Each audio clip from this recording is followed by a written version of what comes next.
So is ICAST dead? Is it dying? Or is it just evolving? All right, so to do this discussion properly, I've enlisted the help of my son, Austin. Actually, it was Austin's idea to do this video. So Austin's going to jump in here, but we also want to announce the fact that we're doing a new podcast called the OG and the F&G podcast, where we take topics and we break them down, where we take the old guy perspective and the new guy perspective, and we just discuss topics in the world. Not just argue, fishing. discuss. Not just fishing. Yeah, just, spirited discussions where you look at things from both sides. So Austin actually came to me. I was down working, and he said, hey, what do you think about doing a video about is ICAST dying? I said, man, there's already like 5 videos out there.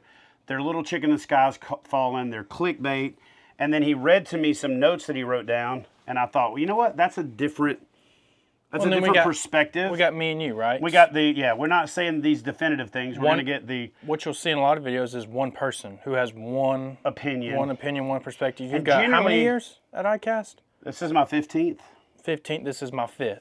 So there's 2 different... 20 years of combined ICAST experience, ebbs and flows. I've been in the industry over 30 years. He's actually been in the industry 23 years at 25 years old, or at least 20 years. But I didn't go to ICAST. Exactly, and that was on purpose. But that was a specific decision for me. So talk to the folks about what we're going to talk about. Let's set the table in the beginning of the video so they understand what's going to be different about this ICAST dying, dead, or evolving video versus the rest. So I kind of talk about the questions. Just wrote some notes because just talk about short-memoried and makes it easier.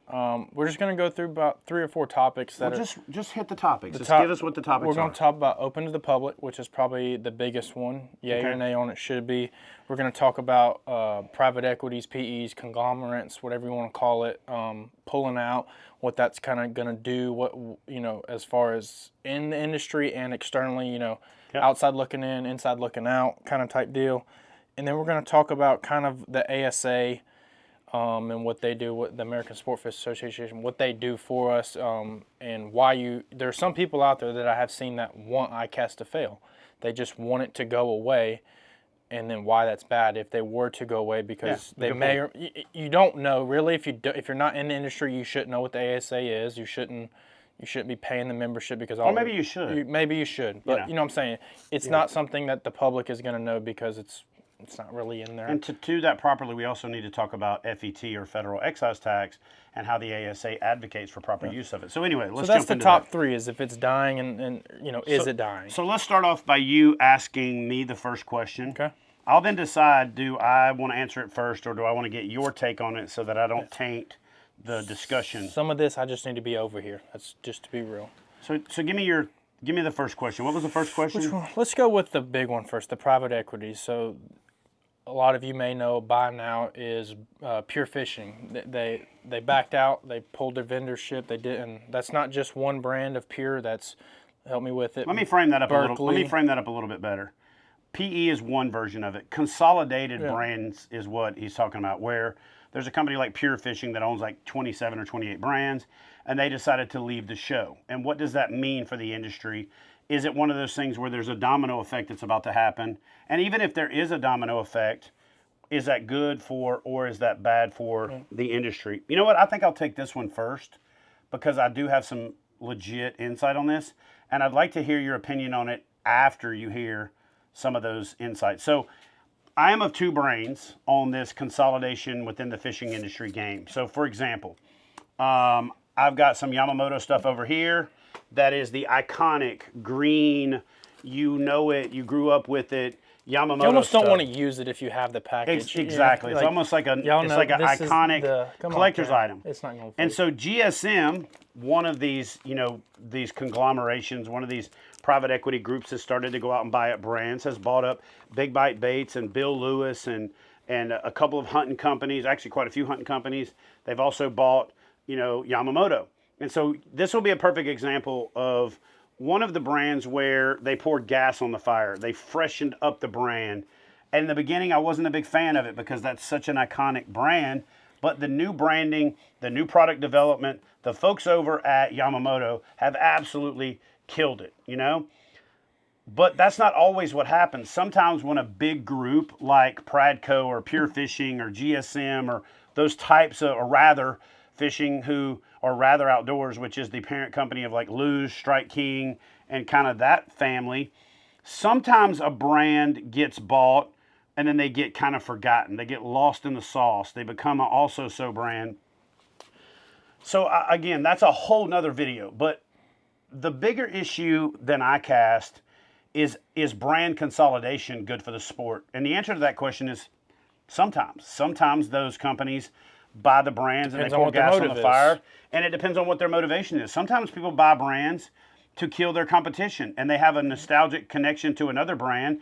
That's the biggest competitor. The best way to kill a competitor is to buy them. Is to liquidate them, exactly. And to but the other big problem we have in this industry is we really don't innovate, and we toe the line. And what I mean by toe the line is, a lot of people think toe the line means you grab it and you pull, right? You're towing, T-O-W.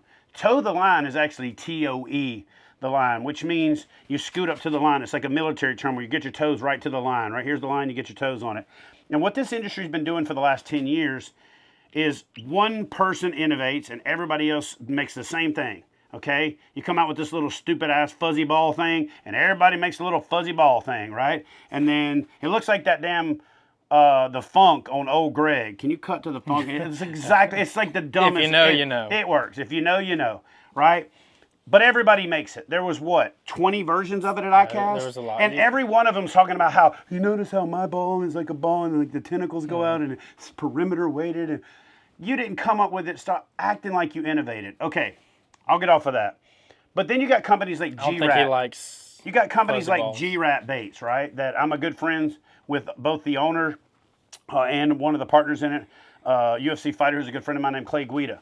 Those guys are actually innovating. They are doing new stuff. They are killing it. So they had a bigger booth because they could afford a bigger booth, because the floor plan wasn't taken up by Pure Fishing and some of these other conglomerates owning, 12 acres of ICAST. And so to me, I don't think ICAST is dying or dead, and I don't think we should be rooting for it to die or be dead, because the ASA, the American Sport Fishing Association, does a lot for us as anglers, which we'll talk about at the end of the video. So what I will say is, there is no cookie cutter answer for, are these consolidated brands good for the sport? It actually depends. It depends on how they treat the brand after they purchase it. I really think Pure Fishing's done a good job with Savage, and they've done a good job with Berkeley, and they've done a good job with some of these other brands. And then, and I'm going to ruffle some feathers with this one. Uh-oh. Get ready. I don't even know what he's going to say. But I don't think that Rather has done as good a job with Strike King. I think Strike King's got a little flat. It's got a little stale. It's got a little also-so. And I'm a big fan of Strike King. I grew up fishing Strike King. Everybody literally calls me a doppelganger for Hackney, and he's a big Strike King guy. I throw his jigs. I got Strike King crap all over the wall in my shop. I buy that stuff with my own money. This like literally, like the OG. Literally, Yamamoto is like Strike the OG. King, I love their stuff, and I've never gone exclusive with any brand just because I'm a fisherman. I like the tinkering. I like using it all. But I see companies like that I don't think that the consolidation is working for as well, right? So I think that more of these conglomerates backing out will allow innovation to come back into the sport, because the new companies, the founder-driven companies, can now get into ICAST, can get that media exposure, and they've got a year or two head start before the big companies make a version of their stuff, because they have to, they're slower, they're less the resources. Agile. They're less agile than those young, hungry, innovative people. So to me, I don't think ICAST is dying. I don't think it's dead. I don't think we should root for it to be dead. I think it's evolving, and the big brands leaving, I think, could be a good thing. What are your thoughts on it? There's still a lot to be said too. The big one is Pure. We're just going to keep going back to that because that's the elephant in the room. Yeah, they were the first to pull out. They got to have they're about to have their event later this year or whenever. I don't even know exactly when it is. They're going to have it. They're going to have a bunch of eyeballs on them to say, did that actually work? Because if it did work, should we follow? Or if it fails, then obviously they're going to be like, haha, you shouldn't have tried to change the system. The system is set, but And more than one thing can be true. Yeah. Each company is going different ways. They have different people who run it. They want to do different things in different ways. Obviously, Pure's got like a lot of pro staff. They got a lot of people on the elites and the MLF. They have a lot of people who fish in the engineering side, all that good stuff. They have a lot of people there. They cover a wide spread on a map. I do agree with what you said. I really do agree that maybe I've heard of, this is only my 5th year at ICAST, not 10, but 5th. It's only my 5th year at ICAST, so my perspective on ICAST is a little bit, obviously as a kid I watched all the videos and, so I have a unique Heard me come home bitching about it. Yeah, so I have a unique take on it because I've kind of got a hybrid style as far as what I see ICAST as. But what I was saying is I hear people about they're on the waiting list. So many people wanted to go. There was a waiting list and companies could not get in. So with bigger companies they're established. Some of these companies don't even need to go to ICAST. Some companies go to ICAST because it's a big party get-together. They're established. Speaking of established, I'm going to ask you this question, and you can speak for the kind of that F&G crowd, that new person. And honestly, I think even some of the older guys. Do you think a lot of the blowback and a lot of the man, ICAST is dying, because people went to ICAST expecting, Berkeley, Abu, Savage, all of these brands that they've seen forever, and them not being there feels like something's missing? Yes and no. And I'll explain the yes and no. Those companies not being there is obviously going to change the feel, especially if you're involved in those companies and you're still going. The feel that you're going to get from going and then them not being there obviously is going to be different. There's no way it can be or can't be. But I think there's a little bit of this too, is the last 10 years, maybe 20 years of ICAST has been, that's where the ore has come from, because every company is innovating. It's not just one company. Correct me if I'm wrong, you've never really seen ICAST. Obviously there's probably a little bit with crankbaits and all that where 10 companies are doing the same thing. You had 20 companies doing all different things, and so therefore you had a uniqueness of a bowl of... It was almost like a shroud of shame back in the day to make something somebody else made. Yeah. You didn't even need a patent. There was this weird self-policing thing where you're not going to make something somebody else made, and somewhere along the way the floodgate opened where it became okay to just, they made something, let's make the same thing. But here's the other thing that I'll say. If I'm an athlete that is sponsored by Pure Fishing, or if I'm sponsored by Pradco, or if I'm sponsored by Rather or GSM, generally what happens is you end up getting a package sponsorship. You got to promote everything. You got to use their rods, their reels, their lures, their hooks, their lines. So if that's the case, and you've got a TV show, or you're a pro and all that stuff's on your jersey, and you go to ICAST and they're not there, ICAST is going to feel dead to you. It's going to feel like it's dying because your whole bread and butter ain't there, and you're at ICAST with your thumb in your butt going, what do I talk about? Because none of your brands are there. So I get that. You're outside your bubble. You're outside your comfort zone. You don't really have anything to talk about. Normally you could go there and fill those days up like, hey guys, I'm Chad Hoover. I'm here in the booth, and by the booth, and if you're not used to doing that, or let's just say you've got a relationship with Tackle Warehouse, right? And you've got a relationship with Pure Fishing. If you were a pro last year who was sponsored by Tackle Warehouse and Pure Fishing, your first 2 days were locked down. You were literally in a booth, boom, boom, boom, changing shirts, changing hats, grabbing stuff from 9 to 6. And at the end, you're like, oh, it's over? Oh. Those guys were like this now. What do I do with all this time? What do I do with my hands? So they were, what do I do with my hands? So they were walking around lost. I get it. But that doesn't mean ICAST is dying. It just means maybe the brands that you're associated with are evolving. So to me, we got to get back to innovation. And I think that a breath of fresh air for the show will be that more and more brands can come in that are younger, that are taking their shot. This is the American Idol, right? The X Factor, the whatever, America's Got Talent of fishing, and now there's more opportunity. And I think it slows the process down of getting knocked off. One thing I'll also say is we're not going to get into it in this video because we're going to do a whole video about this for the OG and F&G podcast. But when it comes to kayak fishing, ICAST is not a kayak fishing show.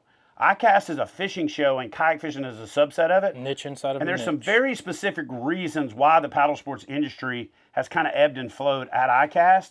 It's because other shows like Outdoor Retailer in Salt Lake City went away, so the paddle sports industry was looking for a home.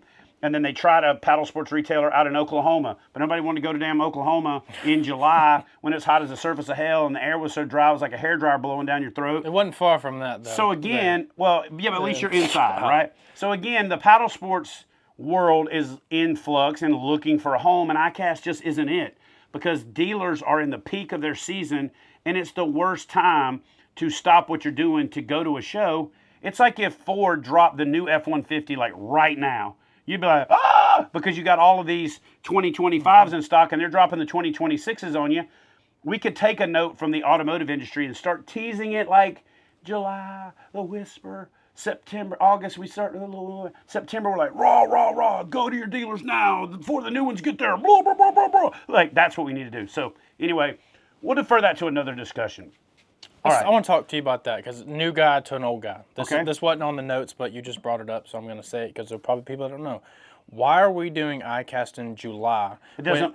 When most people, let me finish. When most people are done fishing in August, like for me, it would make sense if the fishing show to announce the new stuff was in December, January, or whatever, right before the tournament season's about to kick off. You know, tournament season kicks off in in January for most places. Tag me in, coach. All right, I'm going to tell you why. Because they have to cater to the Asian market. So you got to get in there and you got to get all your ideas in. You got to get all your meetings. You got to get your dealer orders to know how much they want so you can place your orders. And it's got time to go to China. It's got time to get developed, get made, accommodate for the Chinese New Year's and all those things, and then spend 2 months on the water coming back. And that's why we've always done it when we've done it. Realistically, this show should be in September. Instead of saying there's a prototype, here's what you can buy. You can go fishing with it now. And we should start talking about this stuff to these manufacturers in like February, March. Yes, the show's at the wrong time, but it's at the right time for the industry because it's when the sport fishing stuff makes the most sense. The ASA is our advocacy group. They're our political action committee. They're the ones that go fight for our rights. And so there's this thing called FET. We'll just go ahead and talk about this now since you kicked the door open. There's this thing called FET, right? Federal excise tax. And I knew what it was, but I really learned what it was when I owned a rod company. Right off the gate, right off the top, if you are a rod, reel, lure, line, or terminal tackle manufacturer, you pay a excise tax called FET, federal excise tax. That goes to the federal government and it goes into a fund to be used for fisheries management. The ASA is one of the largest, actually it's the largest organization that is out there fighting the politicians for the proper use of those funds. So not only should you not be anti-ICAST and you shouldn't be hoping ICAST fails, you should be wishing ICAST would evolve because they are our advocates. Like it or not, we don't have a better than them. So even if they suck, they're still the best we got. So we should be hoping that they do the best. Just like if the president gets elected and it's not your party, you shouldn't be rooting for them to fail because if they fail, we still fail. So whatever your politics are, you should hope that the country succeeds regardless of who the president is. In my opinion, the same thing should apply to the ASA. So good question. Let me ask one thing. Okay, sure. To play devil's advocate of this, we just saw the whole public ground thing. I mean, you couldn't have gone on social media anywhere without it. That was pretty much done just with social media and writing to governors. So why do we still... Somebody still had to go there. Somebody still had to take up that torch and run with it. I know that question is going to be asked because the outside look, there's a lot of people that think that it was just us getting on our keyboards. No, it wasn't. It was advocates and activists. You know, typing is active, but it is not activist. Activist is the person that takes it and runs with it. But yes, that's a good point. We can create a lot of noise on social media, but somebody's got to be an advocate that actually goes boots on the ground and gets stuff done and gets it past the goalie. You know what I'm saying? That's all I wanted. No, good question. All right, what was the next topic? What's the next thing we're talking about? Let's go to the next one. I had it. Let's see what we haven't covered already. We're human, so we're just going to go off some notes. We did the PEs pulling the domino effect. That was, I'm going to actually save this one for the last because this is the good one. We did the ASA. Well, I mean, we've covered the top two on accident. Look at us. All right, go. perfect. We ready for the squirrel bomb drop of... The bomb drop. Let's hear it. Should ICAST go to being public? Should I answer my side first, or you just want to... I have got a very strong opinion on that. We've talked about this off camera before. I'm going to turn it over. He's heard me rant about it. I'm going to turn it over to him, and see what his opinion is now after 5 years of ICAST, after being a young guy who's got his buddies going, dude, can you get me in and all that stuff. You've been on social media, your finger's on the pulse. What do you think? Do you think ICAST should be a public show? It's hard. It's hard when you look at what ICAST is, right, and what it was designed for, what it was made for way back when. It's hard to say yes, because if we allow, I don't know, what would you guess? You know numbers better than most people. If we said the public can come in, how many consumers do you think are entering that show? Was there like 75 to 100,000. 100,000. So if we let that amount of people in, you know, even for us, and we're not even the busiest people there, the most famous, whatever you want to call it, is it's work when you get to ICAST. It's, you get there, you have a schedule from 9 to 6, and it's usually like 30-minute to an hour windows, and you barely have time to eat lunch. So if we have these people in here that come in, and this is a business trip for them, for everybody there, it's a business trip. It's not this fun, go party, have fun, all that good time. Yes, you may get an evening to do that here and there. No, the jobs that need to get done are not going to get done. So I have this hard time to say yes, even though you look at the Classic. The Classic, you know, they debut new baits there. We were at the Classic this year. We saw some people debuting some new baits. Huge success. Debut them for sale, though, not debut them in a prototype. Some people did. Let me talk about this topic, because your opinion is kind of tainted by mine because of how long you've overheard me. I have a mix back and forth. So here's the deal. You know, I'm not even a celebrity, but I'm well known. I've got a pretty good following. And so walking from like one booth to the next booth at the Bassmaster Classic, if I'm going there to do any kind of business, which I don't set business up at the Classic because that's not what that show's for. It'll take me an hour to go from one booth. This is not complaining either way. It'll take me an hour to go from one booth to the other because I run into a fan. They're like, dude, can I grab my son? And we want to take a picture. And you don't want to rush that, because this person's like, oh my gosh, I invest hours watching you. I've bought your merchandise. I've bought from the companies that you recommended.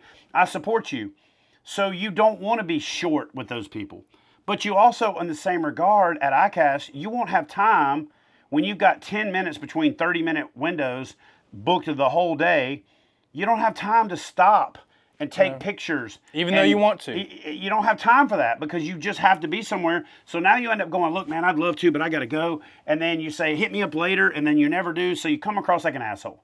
And it sucks because then you're setting your pros, your professionals, and your celebrities, you're setting them up for failure because the public is going to be let down because in their mind, they're going to the show to see their heroes. And I get that.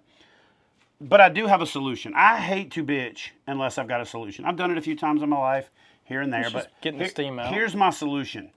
And I have said this to the ASA for years, all the way to the top. And I think that instead of bitching on one side or the other, generally when something is this divided, when it's like so much momentum on both sides, the answer is do both. So here's how I see it. You go do On Water on Monday. You make everybody get set up on Tuesday by noon, okay? You start the trade show Tuesday, Wednesday, Thursday, okay? Then you tell everybody, hey guys, the trade portion of ICAST has ended. We now want you to switch your booth to get ready for consumers, blah, blah, blah. You have until 7 p.m. Show ends at 6. You got till 7 to get your prototypes out of the booth. To get anything that you don't want the general public to touch, break, steal. People steal. People steal. Believe it or not. There was a BS hoax with Kai. That guy was like, it's a giant. And one of his sponsors that made it look like he stole a bait, they set it up. But it actually happens. It's happened a number of times. And when you got thousands of people, you all probably... All this stuff is one of one. Yeah, some of it's like $5,000 and $6,000 prototypes because they made a one of one. But here's the easy answer to this question. And I'm going to tie it back to the ASA. So ASA, if you're listening to this, if you guys know somebody you can forward this to, clip this piece out and send it to the ASA. Here is what I think the answer is. The ASA is one of the largest sport fishing advocacy and conservation groups in the world. They work with Captains for Clean Water. They work with the CCA. They work with Trout Salmon. They work with all of these other advocacy groups. Sport fishing is not just bass. This is everything. Yeah. You make that clear. It's not and it's international as well. Yeah. So it's ICAST. People don't understand this. It doesn't mean ICAST like a iPhone. It means International Consortium of Angling Systems Trade. That's what it stands for. International Consortium of Angling Systems Trades. That's what it's a trade show. But here's what I think we could do. We could work with the city to say, we're going to extend this show 2 days. Friday, everybody's standing around with their thumb in their ass anyway. Everybody's kind of like taking stuff off of their backdrop and starting to business has been conducted. Making 20 runs to the car. There's very little business actually done on Friday. Most people are just waiting to break their booth down. Friday, open it up to consumers. Charge $5 extra for parking and donate that to conservation. Charge $10 to get in the show, or $25 for a family, and donate that. Here's how I see it happening. And I'm telling you, I've thought about this a lot. I've woke up in a cold sweat thinking about this because it's such a good opportunity. No, stay here. I'm going to ask you a couple questions. It's such a good opportunity. Sell a ticket for $10,000 or $10, right? $10. Okay? Do parking and add a little bit extra to it. But have the ASA quarantine that money and say this money from the consumer part of this show is going to be set aside in a specific charity, a specific fund, and then every year at the next ASA show, the next ICAST, talk about what was accomplished with that money, forward-facing, push that out to the industry, and then people will feel good about going to the show, feel good about paying an entry fee, feel good about coming to the show. And to be honest with you, if you're not willing to pay $10 to go to the show, you shouldn't be there because you're going to be there for the wrong reasons. So it'll even kind of keep some of the people with the worser intentions out of the show. So I think they should set up a fund, but Friday and Saturday, they should stay open and make it open to the public so that people can come in and meet their heroes and see the new products. They could then take pictures and post it on social media. Now you've got user-generated content times gabillions, right? And then what that does is it ties the industry to the people. If we forget that the people who buy the products are the people who pay our salaries, if we get that the fans who watch our videos are the people who give us the ability to make a living, we've already lost track. And I know that it's a trade show, but there is a way to hybridize it and call it a trade-sumer show, where it's trade the first few days, get that stuff out of the building, and then flip it to a consumer show. And you know what? I see people all the time trying to sell the stuff that they brought in their booth because they don't want to ship it back. They don't want to sell your booth at the show.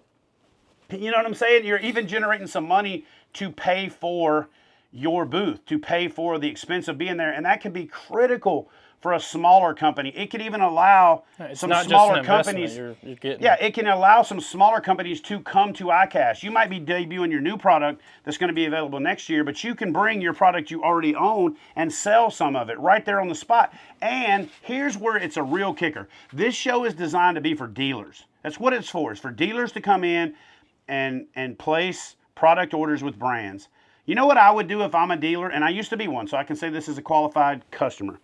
If I owned a shop and I was selling lures, I would hang out at some of the more popular booths, and I would just kind of hover in the corner, and I would look, listen, and pay attention to what consumers are reacting to, and I would use that to amend my order. I'd be like, you know what? I didn't think that little wiggly fart in paint was going to sell, but I just saw you. I'm going to add 4,000 more of them. You know what I'm saying? Like, or maybe I'm the old guy that doesn't think these little hairball things that look like the medicine ball on, it's like a medicine ball. It's covered in teats from old Greg. I don't think that thing's going to sell. But if I sit there and I watch 1,000 people come in and freak out over it, I'm going to go, hey, maybe I should order some of those things. So I think the answer to that question is, should it be a trade show or a consumer show? Yes, it should be both, but definitely not at the same time. There's only between 11 and 14,000 people that go to ICAST, and it is next to impossible to get business done just with those people. So if you tried to swell it to 30, 40, 50, 60, 70,000 people, nothing would get done, and you guys would complain because you wouldn't get to see the videos of the new products because nobody would be able to shoot a video because it'd be standing room only, and it'd be so loud it would sound like you're in a subway or a stadium. But I do think ASA, listen up. Friday, Saturday, or maybe even Thursday, Friday. You know, make Tuesday the trade. Tuesday, Wednesday, half of Thursday. People are done. Opening up the doors. Let the public come in, charge for it, add that money to a conservation fund, do something good with it, and scratch both itches. The people from the public that want to be there and the people from the trade to get the trade business done. It's Orlando. You can convince people to come. It's a massive, you're in the fishing capital of the world. People will come to this thing like Muslims to Mecca to pay to get into it. And you're in Florida already. Especially after being 20 years of being private. Oh my God, the first 5 years, you would do so much good for conservation, it wouldn't even be funny. Maybe even then sell VIP passes. Hey, you can get in on the trade day, but we're only going to sell 5 of them. Kind of like the UFC does front row tickets and behind the scenes, you get to walk out with the athlete. Do something like that, but do it for conservation because that is the backbone of what you're there for. But let the people see where that money is going, and I think it'll be more well received. And then people will start to understand the difference between a trade show, ICAST, and a consumer show, Bassmaster Classic. Merge it. Do both. What else we got? I'll buy that for $1. What else we got? Or 10? We got to be there for an extra day or two, but that's the other thing. The companies have already sent their people there. They've already shipped the booth, set up the booth. They're stored in the booth. They've shipped all that product in. You got your special shirts made for your staff. This is an opportunity to exponentially get a return on investment. There's going to be some of the people that are there that are like, oh, they got to spend another day or two fine. there. But Actually, you can leave. You could have a breakdown Thursday afternoon and say, if you don't want to stay, don't. And then people go by your booth and say, well, they don't care about the public. And then guess what? Now you're just trying to guilt trip them into Ding, staying. ding, baby, ding, ding. All right, what else we got? That's it. That was the last one? That's the top 3 topics. All right, so here's the deal, guys. I am going to tell you that this knucklehead came up with this idea. I love it. The OG F&G podcast is going to be huge, but one of the things that we're going to start doing on all of our videos is doing video replies to your comments. It's a feature that YouTube allows you to do. So you guys light up the comment section, light up each other's comments, help the algorithm push our content to more people. But do me a favor, ask questions, and we'll do video responses to those good questions. And then we'll also turn those in shorts. And in that short, we'll shout you out as the person who asked that question, especially if it's a really good question, because we couldn't have possibly thought of everything. I didn't watch the other videos about is ICAST dying because I didn't want to taint my own I just hit the high notes of stuff that we talked with people. I just saw so many of them, and we heard it at ICAST. There were so many Eeyores at ICAST. Oh no, man, I feel like ICAST is dying. Why? Well, I'm sponsored by Pure Fishing, and they're not here. Well, then why'd you come? Why didn't you just stay home? But I get it. Hit the comment section up. Finish it up. Tell them what to do. Just go fishing. Tell them what to do. Ignore the negativity and just go fishing. At the end of the day, this video really only applies to a couple of people, but for most of you that are watching, just go fishing. Thank you for not putting that damn microphone on the side of your hat, because that is stupid. It's stupid. Go right here. No, it's stupid. Thank you for not putting it on the side of your hat. What do y'all think? Right here? No! On it, where it goes. Dude, Sam Sulek is massive with this. He should trademark it. Okay. He does. You're not Sam. I'd like to. We're not Sam. I'd like to be Sam. Physically, financially. Stop. Pod. End of the video right there. Edit this out. You cannot be mad at that man. That man is. I don't even know who he is. So neither do y'all know who Sam who? Sulek. Sam Sulek. Sulek. You guys know who? You can't even say the damn name right. Do you know who Sam Sulek is? They do. Jesus. I think you've been living under a rock. No, I don't think they do. Guaranteed. Guaranteed. Anyway,